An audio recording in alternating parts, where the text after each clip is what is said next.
How do you react when your wife turns your retirement party into her freedom celebration and your own children clap while she announces the end of your marriage? How do you stay calm when everyone in the room treats you like a tired wallet they can finally cut loose? This is how I watched them cheer, said almost nothing, and quietly started using the only language they still respected: contracts, accounts, and consequences. Before we dive deeper into this story, I have one small request. Please subscribe, drop a like, comment, and hit that hype button to boost this channel so more people can discover these incredible stories. My name is Mark Ellison, and on the day this all started, I was packing my life into 2 cardboard boxes. I had worked in the same utilities company for 38 years. The open plan office looked almost empty that morning. My desk already had bare patches where family pictures and small tools used to be. The younger engineers kept coming over, one by one, to shake my hand and tell stories about old projects. They made small jokes about how the pipes still held because I was stubborn. I smiled, nodded, and said I was just doing my job. Inside, I felt tired, but not sad. I had planned for this day for a long time. I thought I would miss the work, but I also thought I would enjoy quiet mornings with coffee and a newspaper. I imagined slow walks, fixing small things around the house, maybe helping my old colleague Graham on some side jobs if he needed me. It was a simple picture, and I liked it. My phone vibrated on the desk, a message from my wife, Laura. She wrote that she was very busy with the party setup and that I should please not be late. She added that there was a surprise. I stared at the word for a moment. Laura liked surprises that made her look good. Special cakes, speeches, slideshows. I guessed it would be something like that. Another message came in, this time from my daughter Emma. She said they were all excited and that this party would be a new chapter for everyone. I sent back a small reply and added a simple smile. I did not really know what she meant by new chapter, but I did not think too much about it at the time. Around mid-morning, HR stopped by my desk. A woman I only knew from emails leaned on the cubicle wall and asked if I had already logged into the portal to choose my retirement options. I told her I would do it next week. She reminded me that I still had several choices for how to take the money and for who would be listed as future beneficiaries. She said it in a friendly, casual way. It sounded like a small detail, something I could handle later. I nodded and thanked her, then went back to clearing folders. Graham appeared soon after. He had retired 3 years before me. His hair was whiter now, but his smile was the same. He clapped a hand on my shoulder and said the building was not ready to let me go.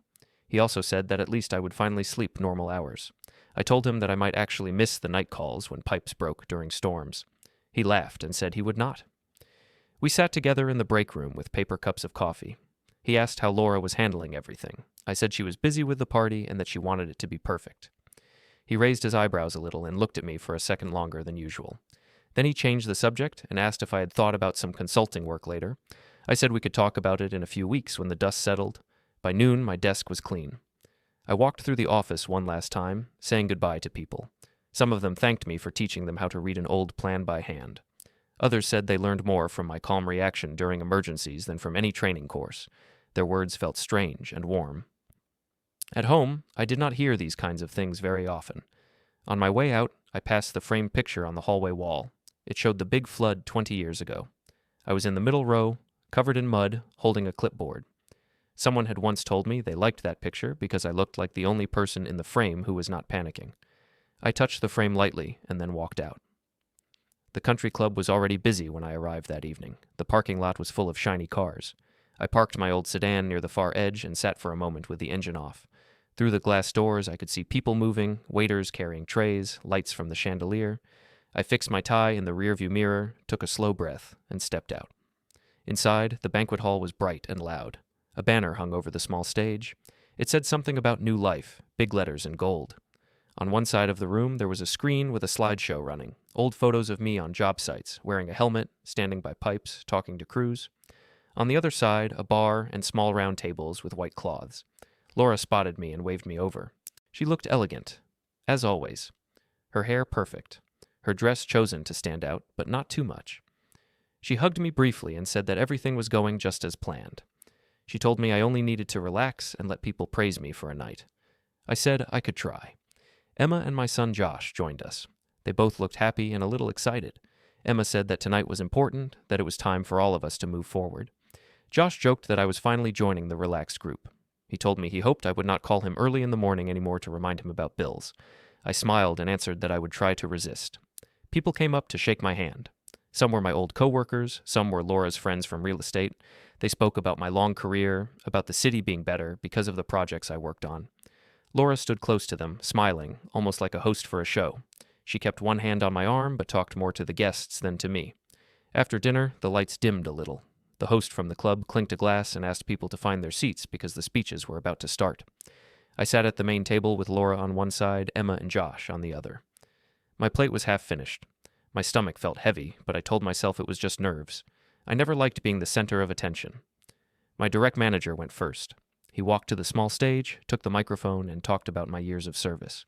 He told a story about a winter storm when the pipes under the river had almost failed, and how I had stayed in the control room for 20 hours straight. People laughed at some of the lighter details and clapped at the end. I felt my face grow warm, but at the same time there was a gentle pride inside me. Then Emma stood up. She walked to the stage in her neat blazer and smiled at the crowd. She said she wanted to speak as my daughter and explain what it was like to grow up with me working so much.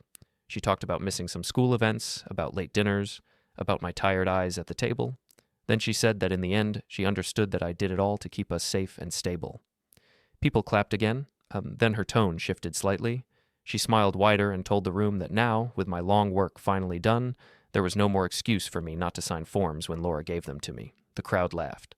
It sounded like a small, harmless joke, but there was a sharp edge in it. Emma added that maybe now I would listen more to the women in my life about what should happen next. Laura laughed along and clapped. I sat there with my hands folded and watched them. The joke stung in a way I could not fully explain. It was like being told, in front of everyone, that I was a stubborn old man who needed guidance. I looked around and saw some of my colleagues glance at me with awkward smiles. A few looked away. Laura took the microphone last. She thanked everyone for coming and for loving this family. She said that tonight was about closing one door and opening another. At first, I thought she meant work and retirement. That was how I had understood the party from the start. But then she started to talk about herself. She told the room that she had given many years of her life to support a man who was married to his job. She said that she had been patient, that she had waited for the day when he could finally be present, and that now that day was here. She paused, looked at me, and then looked back at the crowd. Then she announced that she had visited the family lawyer that morning. She told everyone that she had filed for divorce. She said it was not a tragedy, but a celebration of honesty. According to her words, it was time for both of us to live true to ourselves. She described it as an act of courage. She said she hoped everyone would support her and the children. For a second, the room was silent. It felt like the air had been taken out. Then Emma started to clap. Josh joined in. A few of Laura's friends clapped too, slowly at first, then louder. Some guests looked confused. Some looked at me, waiting to see how I would react. The slideshow continued behind Laura, flashing pictures of me fixing pipes and standing in muddy boots, while she spoke of moving on. I sat very still. My heart was beating hard, but my face felt calm. I remember thinking that this was, in some strange way, efficient. No private talk, no slow process, just an announcement with a ready audience. It fit Laura's style. She liked clear lines and public scenes. Laura turned to me with the microphone still in her hand and said that she hoped I would support this decision and make the process peaceful. She told the room that we could be an example of a gentle split after a long partnership. People nodded, relieved that she had added those soft words.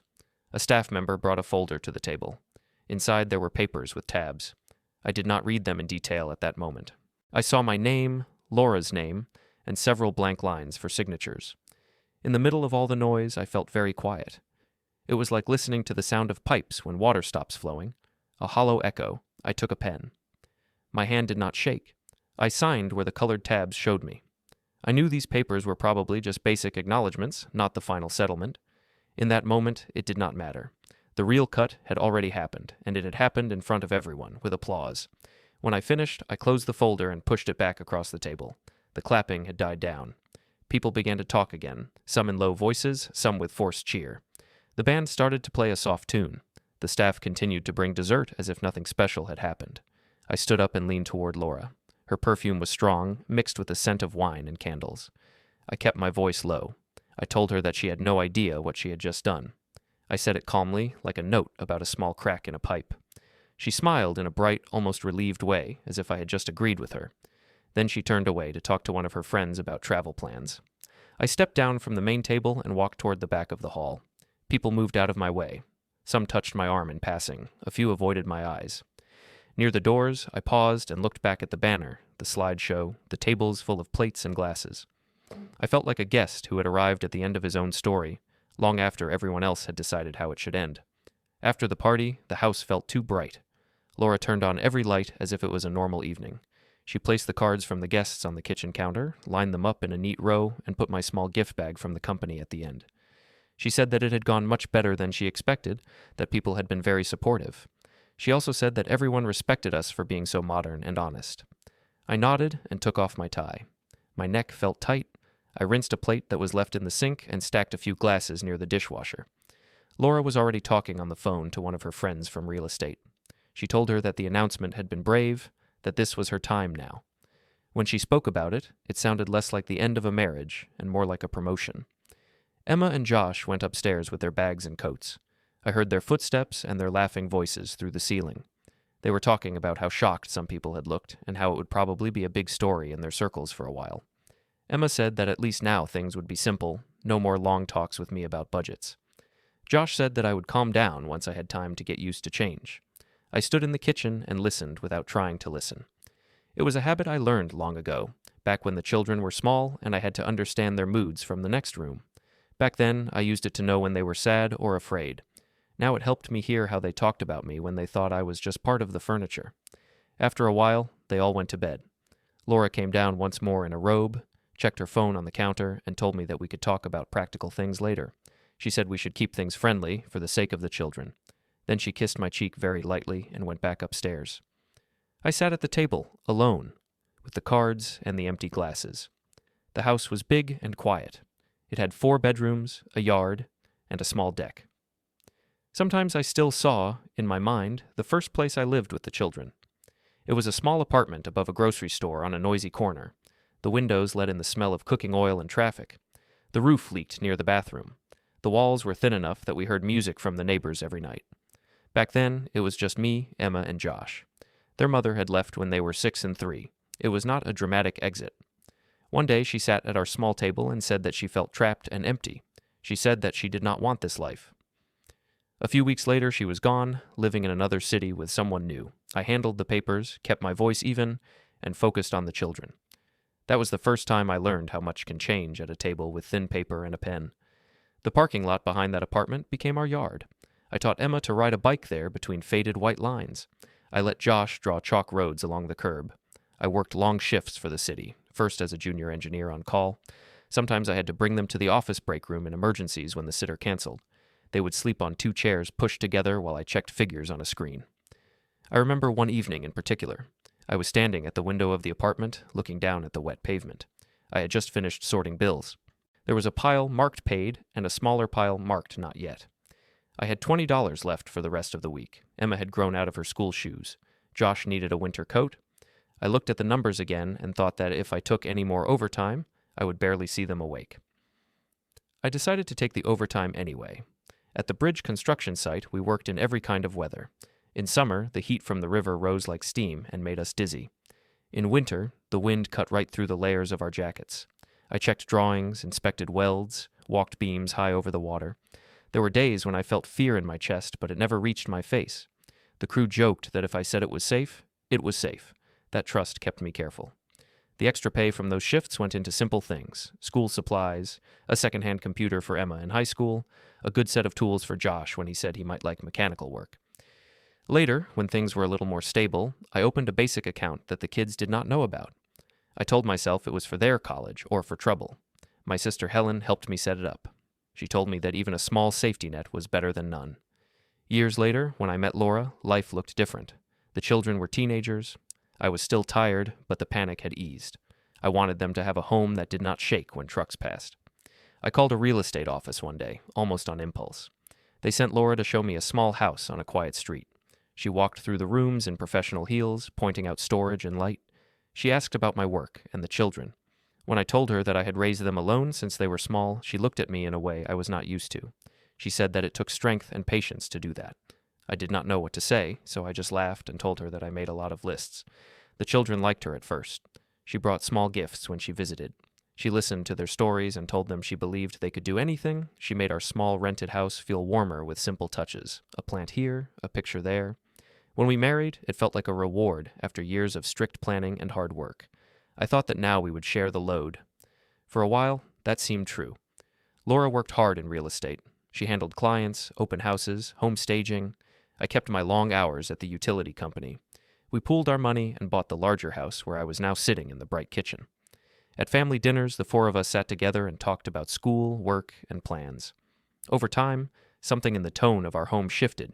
It is hard to point to a single day when it changed. Laura grew more focused on image. She liked to host small gatherings for clients, to post pictures online of our yard in the best evening light. She began to talk about how she had put her own dreams on hold for the family. Sometimes she said it softly as a joke. Sometimes she said it late at night when she thought I was not really listening. Emma and Josh left for college and then came back around holidays or when they needed help. They were proud of their degrees and their new city lives. They started to speak about my job in a different way. They called it safe, predictable, small. They said that times had changed and that the old system was over. I let their comments pass. I told myself that each generation sees the world differently. One evening, years before the retirement party, I was at the dining table going over the monthly budget. Emma had come home with a new phone and a designer bag. She said that it was for work, that she needed to look right in meetings. She also said that she would pay off her credit card soon. When I asked to see the numbers, she rolled her eyes. She told her mother that I worried too much. Laura agreed with Emma. She said that I came from a different time, that younger people had to invest in their image. She said that if I trusted Emma, I should not question every purchase. In the end, when the bill was due and Emma did not have enough, she called me in a low voice and asked if I could help. Just one more time. I paid it because I did not want her to drown in interest, and I told myself it was temporary. The same pattern repeated with Josh. He wanted to start his own projects, work freelance, avoid traditional jobs. He had talent, but not structure. Month after month, he called me and explained that a client had paid late or a project had fallen through. He always said that next month would be better.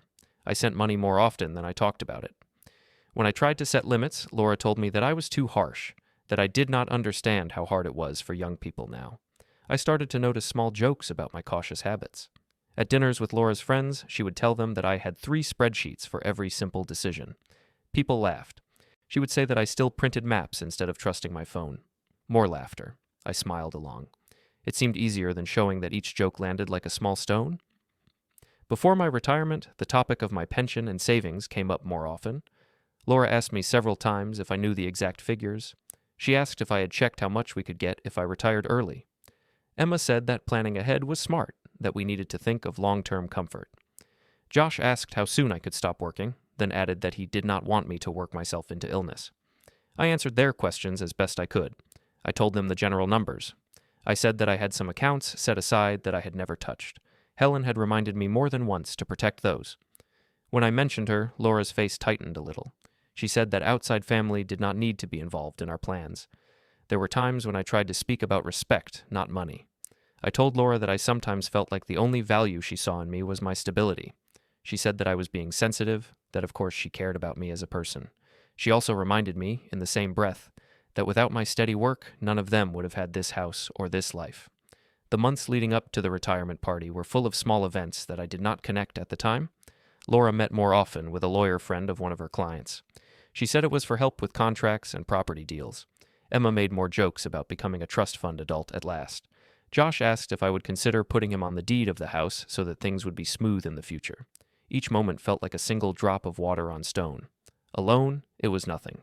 Together, it was steady pressure in the same direction. I kept telling myself that families talk about money, that these were normal questions, that I was just tired and reading too much into things. Now, sitting in the kitchen after the party, with the sound of their laughter fading upstairs, I saw those moments differently. The stories of my early years with the children played in my mind, side by side with the image of them clapping while Laura announced the end of our marriage. I felt the weight of all the extra shifts, all the small choices, all the times I said yes to their needs and no to my own rest. I looked around at the neat counters, the tidy dining room, the photos on the wall. My younger self, standing at the window of the old apartment with $20 in his pocket, would have been amazed by this house. He would not have understood how a place like this could feel so cold. The next week, life settled into a strange pattern. In the mornings, I woke up at the same time as always, even though there was no office to go to. Habit pulled me out of bed before the alarm. Laura was already busy on her phone, sending messages, answering calls, setting up showings. She spoke in a bright voice about listings and offers. She did not mention the party or the announcement. For her, that part seemed finished. I made coffee, cooked simple breakfasts, and tried to act normal. Emma and Josh came by more often than before. At first, I felt hopeful. I thought that maybe they wanted to check on me, to see how I was doing.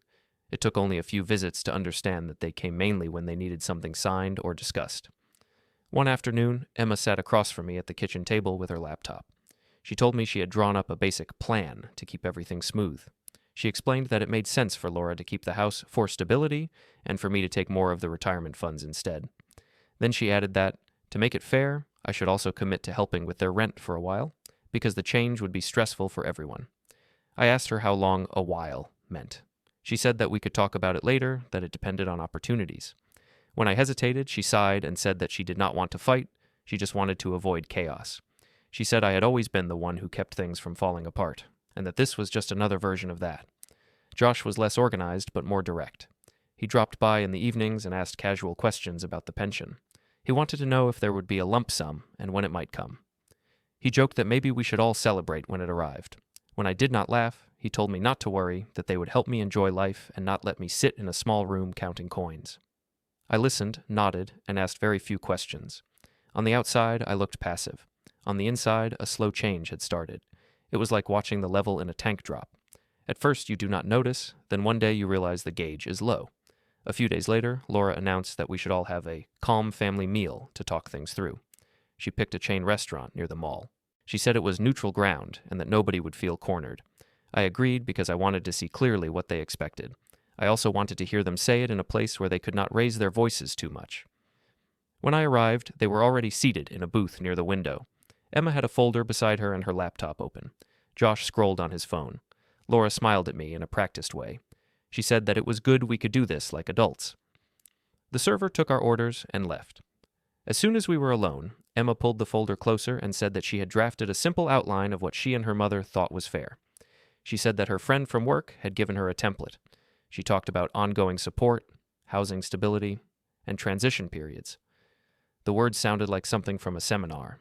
She explained that Laura should stay in the house, at least for the next several years, because moving would be stressful for her image and her business. She said that since I had always been the one with the steady job, it made sense for me to cover some of the bigger expenses even after the divorce. She added that Emma and Josh might need help during this time too, because of the emotional impact. I asked her to be clear. I wanted to hear the numbers. Emma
Something in me became very still. It was not anger. It was a kind of clear, sharp focus. I realized I had spent years trying to keep everyone calm while slowly disappearing myself. At that table, listening to them talk about my future as if I was a walking account, I understood that if I agreed now, nothing would ever change. I thanked Emma for the effort she put into the outline. I told Josh I appreciated that he was thinking about stability. Then I told them that I would not sign anything without my own legal advice. I said it in a flat, calm tone. I did not raise my voice. For a moment, they were surprised. Then Emma frowned and said that bringing in more people would only complicate things. She said that if I involved a lawyer, it would feel like I did not trust them. Josh added that this was just family, that we did not need paperwork to be decent. Laura's smile had faded. She said that of course I was free to talk to someone, but that she hoped I would not create tension. She reminded me again that everyone respected us for being civilized and that we should not ruin that. I repeated that I would get advice. I did not add anything else. I just let the words sit there. The server came back with our food, and the mood stayed tight and uncomfortable. They changed the subject to small things, but the line had been drawn. They knew it, and I knew it. That evening, when I got home, I sat at the kitchen table and stared at Emma's outline. The numbers were high. The timeline was vague. All of it assumed that my first duty, even after the divorce, was to support them the same way I always had. It did not mention any duty from them to me. I opened the drawer where I kept important papers. Old envelopes from the bank, letters about my pension, a worn business card from my sister Helen's office, and another card with a name and number printed in simple black ink. Patricia Holm, attorney at law. She used to live 2 houses down from us before she moved her office to a taller building. We had shared many small talks over the years. I picked up the phone and called Helen first. I told her about the restaurant conversation in a low voice. She listened without interrupting. Then she asked if I still had that trust account we had set up when the children were young. I said yes, though I had not thought about it much lately.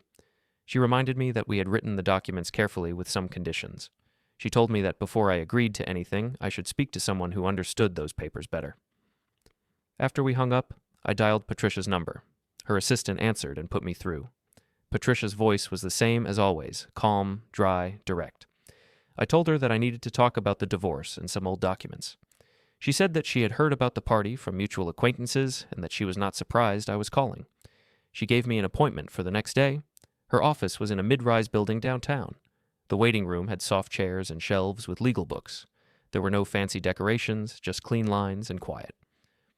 When I entered her private office, she stood up, shook my hand, and said it was good to see me again, even under these circumstances. I sat down and laid out the situation as simply as I could. I told her about the retirement party, the public announcement, the applause. I told her about the restaurant, the outline, the amounts they wanted. She listened without expression, writing small notes on a pad. When I finished, she opened a drawer and pulled out a thin file. She said that she still had a copy of the old prenup I had signed with Laura before our marriage. She also had records of the family trust we had created when Emma and Josh were still in school. She asked if I remembered why we had made it the way we did.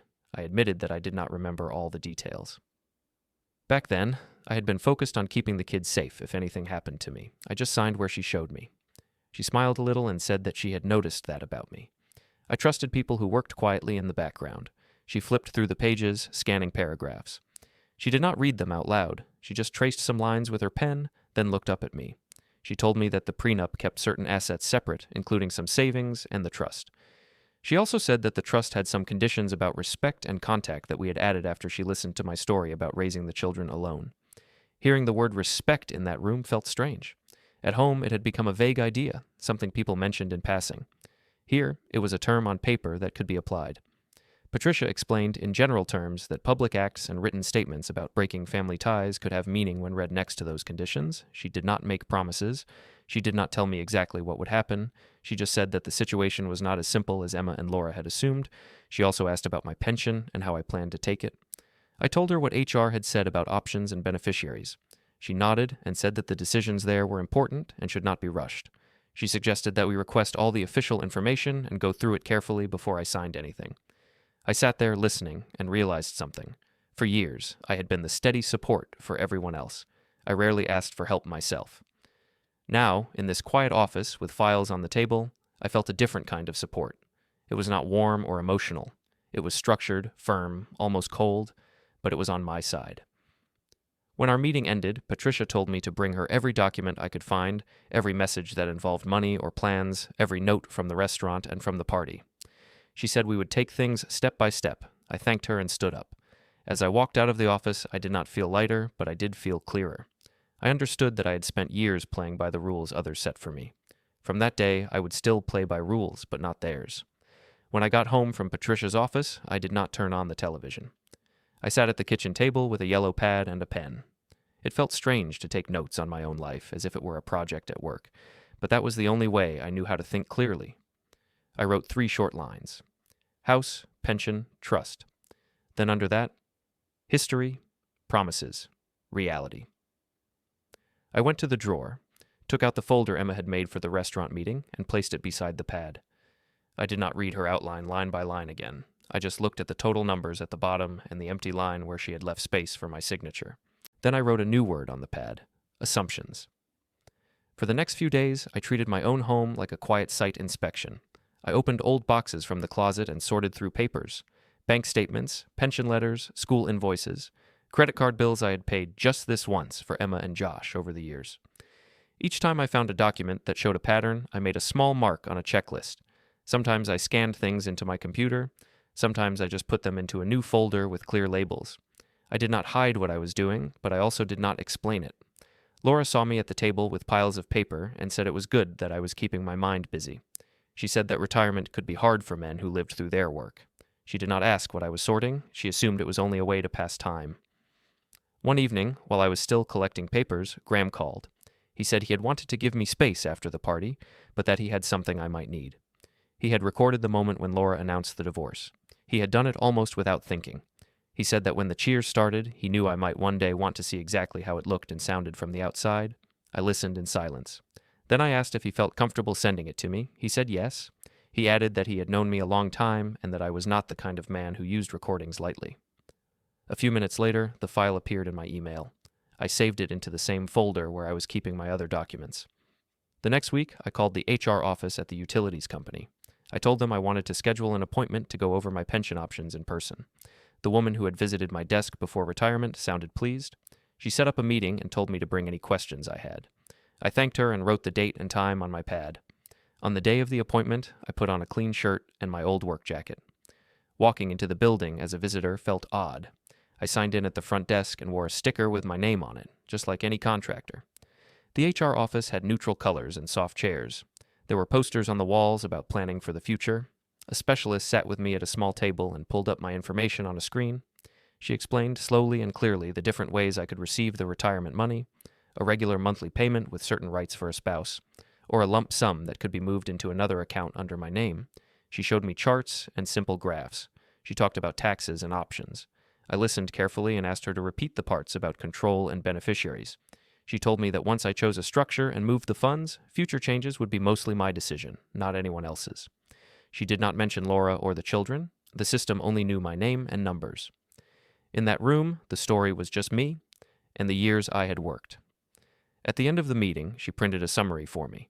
She highlighted the deadlines and said that I did not have to decide that day. She even suggested that I talk to a financial advisor if I wanted. I thanked her and put the papers in my bag. I knew that before I signed anything, I would show them to Patricia. Back at home, life on the surface continued as if nothing had changed. Laura became more relaxed around me. She treated the divorce as something already settled. She used the word after more often. After everything is signed, after you get your money, after we all stabilize. She spoke about possible trips with her friends and about fresh energy in the house once things were official. Emma stopped talking about outlines and agreements. Instead, she joked that she and Josh would finally see some benefits from all the years I had spent at work. She said it in a light tone, but there was a firm expectation behind it. Josh asked more casual questions about my mood and my plans, as if he was waiting for a moment to suggest something again. I kept my answers simple. I said I was still thinking, still learning the details. I did not explain that each casual comment they made about money, duty, and benefits went into a mental file as clearly as any paper document. Soon after my HR meeting, I went back to Patricia's office. This time, we spread out more papers on the table. She read through the pension summary, noted the deadlines, and circled key lines with her pen. She reminded me again that decisions here would shape how much control I had in the future. She suggested a path that would give me flexibility and limit how much could be treated as something automatic for others. We went back over the trust documents. She pointed to certain paragraphs and explained their meaning in plain language. I still did not memorize every word, but I understood the structure. I began to see the difference between what my family assumed about my money and what the legal reality actually was. Patricia asked if there had been any written messages since the restaurant meeting. I opened my email on her computer and showed her the group chats. There were jokes about Mom's Freedom Year, comments about Dad's pension finally working for all of us, and one long message from Emma about how we should honor the past by sharing the future. Patricia did not frown or raise her voice. She simply printed what she needed and added it to a new folder with my name on the tab. She told me that it was not her job to judge feelings, only actions and words, but she added that sometimes words in writing showed more truth than speeches at parties. She gave me homework.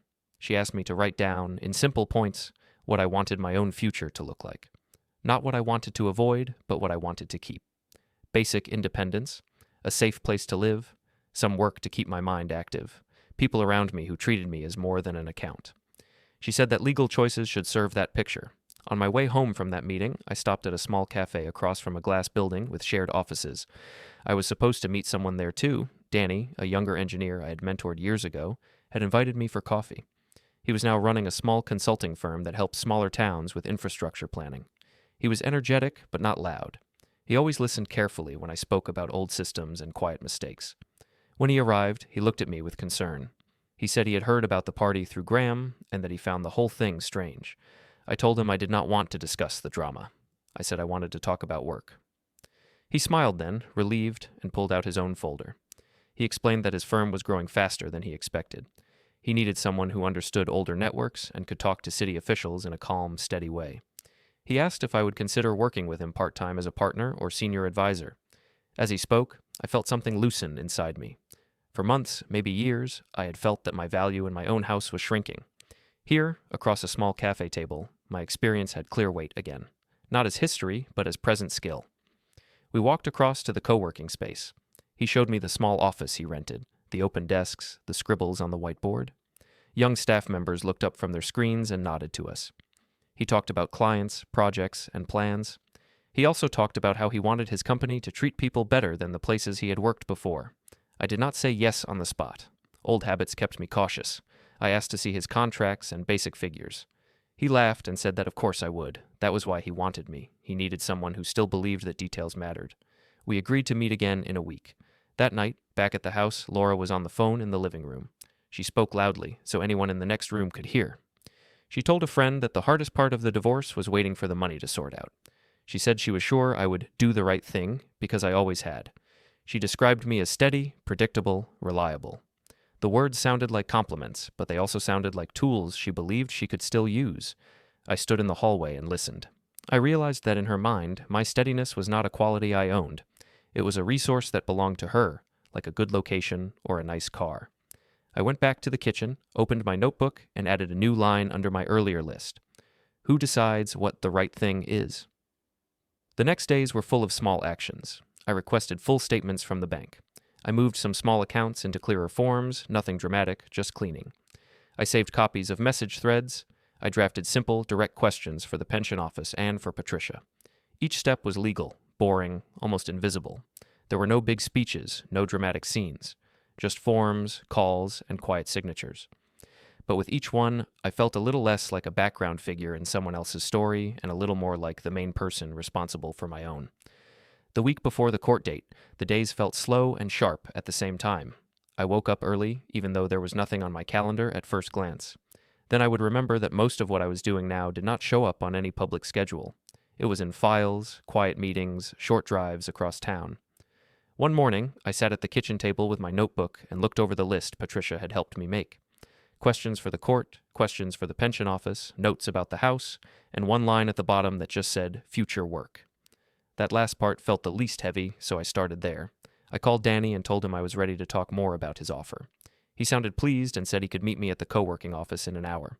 When I arrived, the place was busy. People were walking around with laptops, talking in low voices, scribbling on glass walls. There was energy in the air, the kind you feel at the start of something, not the end. Danny led me into a small meeting room with a simple table and 2 chairs. He had a thin stack of pages in front of him. He said he had drafted a basic agreement for us to look at.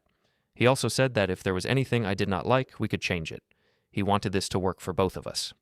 We went through it line by line. I did not need legal training to see what mattered. He was offering me a share of the firm in exchange for my time and my name on some of the projects. He wanted me to mentor the younger staff, to meet with city officials, to review plans. It was not charity, it was work. I asked him if he was sure he wanted to tie himself to someone my age. He laughed and said that his biggest problem was not lack of energy, it was lack of experience. He said that when he talked to clients about old systems, they liked knowing there was someone in the room who had actually been there when some of those systems were built. I thought about my family at home and how, in that house, my years were something to step over. Here, they were something to stand on. We talked about hours, pay, and how much control I would have over my own time. He was more than fair. At the end, he pushed the pages toward me and said that he hoped I would say yes, but that he would still respect me if I did not. I said yes. I signed where he had marked, and he signed beside me. There were no speeches, no cameras, just 2 pens on a table. When we shook hands, he looked me in the eye and said that he was glad to have me as a partner, not just a helper.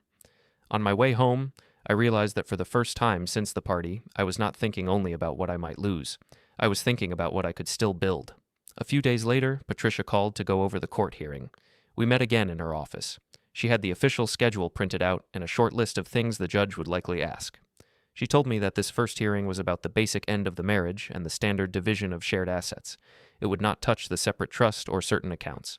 She reminded me which questions I should answer clearly and which things I did not need to volunteer. She also asked how things at home were. I told her that Laura seemed relaxed and that the children were acting like everything after the hearing was just paperwork. I repeated some of the phrases they used.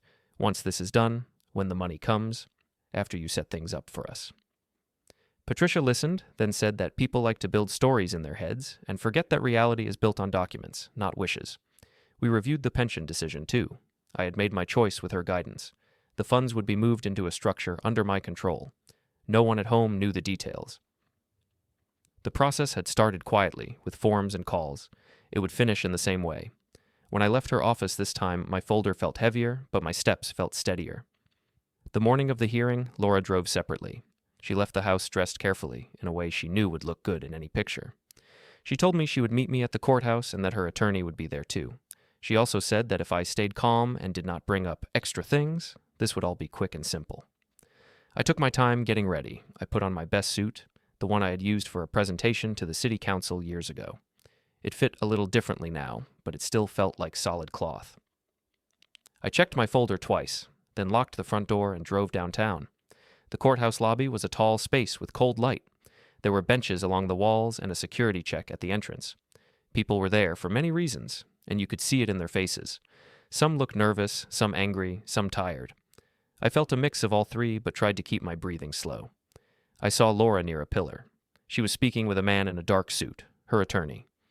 Emma stood beside her, holding her phone like a shield. Josh leaned against the wall, scrolling. They looked like a small group waiting for a table at a restaurant. When I walked over, Laura smiled and said that it was good I was on time. Her attorney shook my hand and said he hoped we could keep things friendly. Emma asked if I was ready to finally close this chapter. Josh gave me a quick hug and said that after this, we could all focus on the future. I did not argue. I said that I was ready to answer the judge's questions and to accept the court's decision. That was all. When they called our case, we went into a smaller room. The hearing was not dramatic. A judge sat at the front. Our attorneys spoke in measured tones. The judge asked about the length of the marriage, the basic assets we shared, and whether we both agreed that it was over. The questions were direct, almost like a checklist. When the judge asked me if I understood what this meant, I said that I did. When asked if anyone had forced me to agree, I said no. Laura spoke in a smooth voice about mutual respect and different paths. She used nice words. The judge nodded and made notes. The settlement we had discussed earlier, through the attorneys, was confirmed. It was fair on paper. The shared house, some accounts, and a clear division of items. It was less than Laura had hoped for. I could see that in the way her jaw tightened at one point. But she still believed, I think, that what really mattered was the money she expected to see later from the pension and trust. When it was over, the judge read a short final statement. That was it. Years of life together ended in a few minutes of formal language. We walked out into the lobby again. It felt the same, but now the space between us was different. Laura's attorney shook my hand and said that he appreciated my calm. Then he left. Emma and Josh stood with Laura and spoke about lunch plans. Emma said that they should go somewhere nice to celebrate closure. She used that phrase, celebrate closure. Laura turned to me and said that she was glad it had not been messy. She told me again that she trusted me to handle the rest with care. She did not say what she meant by the rest. She did not have to. I had heard enough over the past weeks. I told them I had some errands to run. Emma asked if I was coming to lunch. I said no, I needed some time alone. Josh shrugged and said they would send me pictures. Then they walked off together, 3 figures moving toward the glass doors, laughing softly. I watched them go, then sat down on a bench near the wall. Graham arrived a few minutes later. He had texted earlier to ask if I wanted company that day. I had simply written back that I would not mind. He sat beside me and looked around. He said that he did not like courthouses, that they always felt too quiet and too loud at the same time. I agreed. Then he asked how it had gone. I told him the facts. I did not add emotion. He nodded slowly. He suggested we get a drink somewhere nearby, not to celebrate, just to breathe. There was a hotel across the street with a small bar in the lobby. We walked there in silence. The bar was dim and calm. A few travelers sat with suitcases near their stools. Soft music played in the background, just enough to cover nearby conversations without making us raise our voices. We sat at a small table, and Graham ordered 2 simple drinks. He lifted his glass and said that he was not going to make a toast. He knew better than that. Instead, he said that sometimes people show you exactly who they are, and the only power you have left is how you respond. I told him about Danny's firm, about the agreement, about the work ahead. He smiled and said that he had known I would not just sit at home staring at the wall. He said that the systems in the city still needed someone who cared about small details.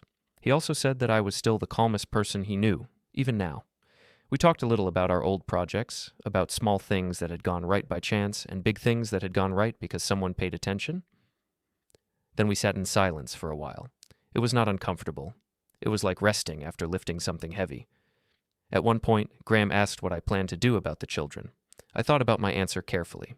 I said that I would always care about them. That part was not something I could switch off. But I also said that I had finally accepted that caring did not mean giving them everything they asked for. He nodded and said that was the hardest lesson for any parent.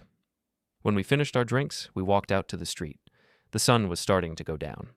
The city lights were coming on, one by one. Graham put a hand on my shoulder and told me to call if I needed anything. I thanked him, then watched him head toward the bus stop. On the way home, my phone buzzed several times. There were messages from Emma and Josh. Pictures of plates at a nice restaurant, a selfie with Laura holding a glass, captions about new beginnings and moving forward. They added small lines about how proud they were that we had handled things like adults. One message from Laura said that we should plan a family dinner soon to talk about long-term support and legacy. I did not answer right away. I drove the rest of the way to the house in quiet. When I walked inside, the place looked the same as always. The cards from the retirement party were still on the shelf. The lights worked, the water ran, the air was clean. All the systems I had cared about for years, in houses and under streets, were still doing their jobs without anyone noticing. It struck me that I had been like that too, in my own family. I went to the small desk in the corner where I kept my folders now. I took out Patricia's notes, the pension summaries, the trust documents, and the new agreement with Danny's firm. I spread them out in neat rows. I did not need to read every line again.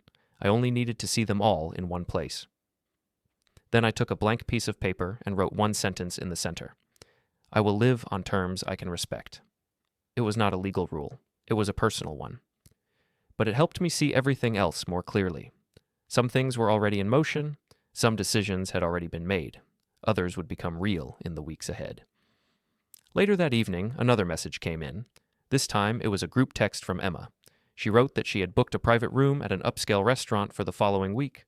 She said it would be a family meeting to talk about the future and to make sure we all understood the plan for my retirement money and what she called Grandpa's legacy for the next generation. She added a smile at the end, as if it were an exciting event I should look forward to. I looked at the message for a long time. Then I set the phone down next to the neat rows of documents and sat very still, feeling something close to calm spread through me. The private room at the restaurant had one long table and a wall of glass that looked out over the city. When I arrived, the table was already set with folded napkins and empty glasses. There were no other guests yet. Only Patricia, sitting at the far end with her briefcase by her chair. She stood when she saw me and asked how I was feeling. I told her I was steady enough. She smiled once, short and firm, and said that would be enough. We sat down side by side at one end of the table. She placed 3 neat stacks of envelopes in front of her. Each had a name written on it. Mine, Laura's. Children. The last label made my chest tighten for a moment, then ease. The handwriting was precise, not emotional. A few minutes later, I heard voices in the hallway. Emma came in first, bright and polished, talking as she walked. Josh followed, looking at his phone. Laura came last, in a dress I recognized from other special evenings. She stopped when she saw Patricia and gave a small, controlled smile. "I thought this was just for family," she said. I answered before Patricia could. I said that this was for family and for the person who understood our documents better than any of us. Emma said that was sensible. Josh shrugged and took a seat. They sat opposite us, 3 on one side, 2 on the other, like sides of a quiet table in a negotiation. A server came in, took drink orders, and left. Laura waved a hand and said we could deal with food later, that she wanted to talk future first. She turned to me and began. She spoke about a shared plan, about wanting to agree on how my retirement money would support everyone. She used words like harmony, legacy, and stability. Emma nodded along and added that friends had told her how important it was to lock things in while I was still clear-headed. Josh made a small joke about me, signing before I disappeared into golf. I listened, hands folded. When they finished, Laura asked if I had brought anything to show them. She expected, I think, a draft that matched her outline, maybe a few small changes to argue over. I said that I had not brought a draft. I had brought clarity. I looked at Patricia. She opened her briefcase and took out a thin file. She did not spread everything on the table. She kept most of it closed and held one sheet in her hand. She began with the simple part. The divorce hearing was over. The court had divided what it could divide, and nothing in this room would change that. Laura nodded, impatient, eager to move on to what she saw as the real matter. Then Patricia spoke about the trust. She explained in calm terms that years ago I had set up a family trust with certain conditions. She described, without heat, how public acts and written words about cutting ties could trigger changes in that structure. She mentioned the retirement party announcement, the social media posts about being free from Dad, the messages about me being just retirement money. Emma's mouth opened slightly. Josh's phone slid lower in his hand. Laura said that was personal, not legal. Patricia shook her head. She said that when people put their thoughts into writing, and when those thoughts matched specific clauses, it was very much legal. Then she told them what I had done. The trust, which they had always spoken of as if it belonged to them, no longer listed Laura as a future beneficiary. It no longer listed Emma and Josh in the way they expected. Parts of it were now directed to a small education fund in Helen's care, to a charity project, and to protect my own needs in the years ahead. There was also a portion assigned to support work I would do with Danny's firm, so I would not rely on them at all. Emma leaned forward, her voice tight, asking if this was a joke. Patricia handed her the envelope with her name on it. Inside were copies of the relevant pages, summarized in plain language. The color drained from her face as she read. Josh asked if this meant I did not care about them anymore.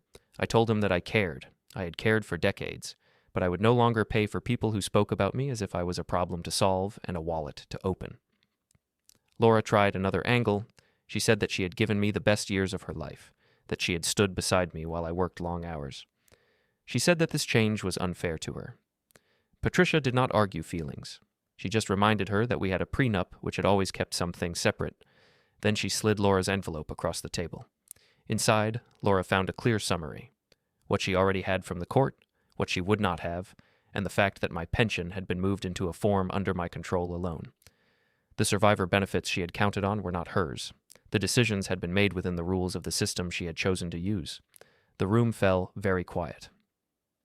I spoke then, my voice low and even.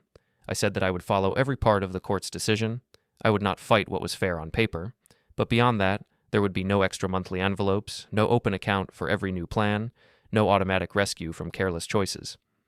I told Emma that if she wanted stability, she would need to build it herself. I told Josh that if he wanted a future, he would have to sign his own contracts and face his own late fees. I told Laura that she had chosen a public ending, and that public endings sometimes reached into private structures. None of them shouted. That almost made it harder. Emma's eyes filled, but her words were careful and sharp. Josh looked lost, like a boy again, then angry, then lost again. Laura sat very straight, her hands clasped, as if posture alone could hold back the new reality. The server knocked softly and asked if we were ready to order. No one spoke. I stood up. I thanked Patricia for her work. I told the 3 people across from me that I wished them well. Then I reached into my pocket, took out the small card key the restaurant had given me for the private room, and set it down on the table next to a blank space where they had clearly expected my signature to go. The glass wall showed the city behind them, lights coming on in office towers, systems humming in the dark. I turned toward the door and walked out, leaving the 3 of them sitting in that bright, quiet room with the papers that finally matched the way they had treated me.